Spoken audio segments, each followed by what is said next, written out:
Hey, I wanted to come to you because I got an interesting question this week and had a very interesting conversation with a CEO who is, in fact, a Chief Everything Officer.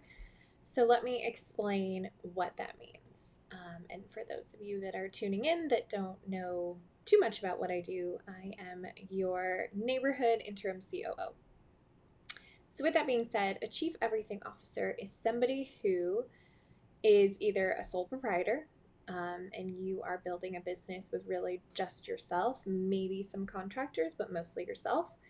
And don't get me wrong, you can build a very successful business that way, 7-figure business. It's totally fine.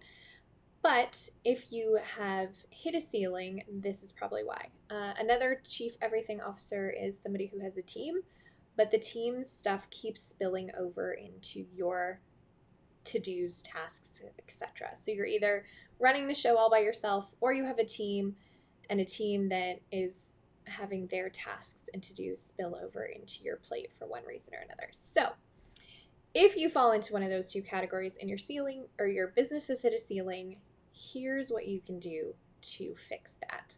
So the first thing, and this comes from a conversation I had earlier this week with somebody, the first thing is, a lot of times if you are a chief everything officer or a CEO and your business is having lots of peaks and valleys, it's generally because there is a critical component missing, which is a GPS destination, aka vision, aka goal. So a lot of times what I've seen, even with my clients who are, multi 7-figure businesses with teams, it's a lot of catch as catch can. It's always not always intentional, and there's not a lot of thought about the business that you want to build or have built in 3+ years. It's a lot about, well, we want to hit this revenue goal and I want to do this and that, but there's not a lot of thought around what the time commitment is or what it looks like or the impact or something like that. So that's the first component, is you need to get really, really clear on where you're going.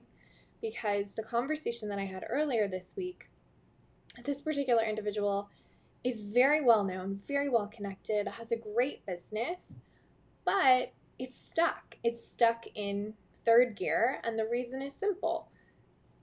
They haven't really thought about the business that they want to have at the end of the day. They've been churning and burning, and now they're not they're successful, but they're just not, making the money they could be making, or the impact, or probably even having a fulfilling life like they should be. So what that means for you is, first, revisit your vision, revisit the business that you want to have. It's fun for me when I have clients that come up to me, or not come up to me, but work with me and say, I want to do this thing that I saw somebody else do and have a Facebook group and all of that stuff. I'm like, great. Are you going to run the Facebook group? Because that doesn't seem like something you really enjoy. They're like, yeah, I don't want to do that. And so that brings me to point number 2. If you're not building your business with decisiveness, with intention, then you very well might wake up with a business that burned you out, that doesn't inspire you, that may produce a lot of money and impact, but just is sucking the life out of you. So that is point number 2. If you want to scale your business, you need to double down on what makes you really unique and specific, and find somebody else that can do the other things. Because there's 3 ways to scale a business, really. You can do it by people, which is actually one of my favorite ways. You can do it by product, so you can change up how you serve your customers. Or you can do it by process, so systems and operation, which is another one of my favorites. But there comes a point where you can't leverage your business anymore. It's as streamlined as it possibly can be. Your prices are probably at the top of where they are. And so that means it's time for people. And a lot of times I see entrepreneurs who get really nervous about hiring people because they see it as a cost, not an investment.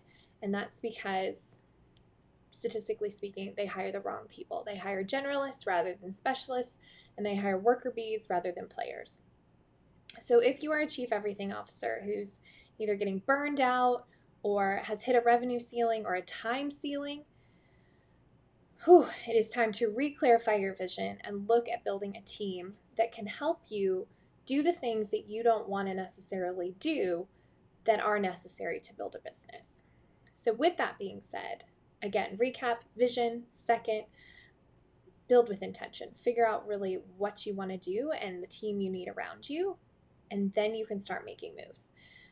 So if you love my golden nuggets, which are my weekly videos, I am considering doing a workshop on basically one of the specific subjects, but how to help you get off the hire, fire, merry-go-round, a simple system and framework to, this is going to be a big promise, hire the right person every single time, because I have a process and a system and it works dang good. And I can say, I mean, not, I can't guarantee 100%, but 99.9% of the time it works. And I can show you how to not only build a team, but a full potential high performing one that is an asset rather than a revenue black hole. I know that sounds like another big promise, but I've done it time and time again.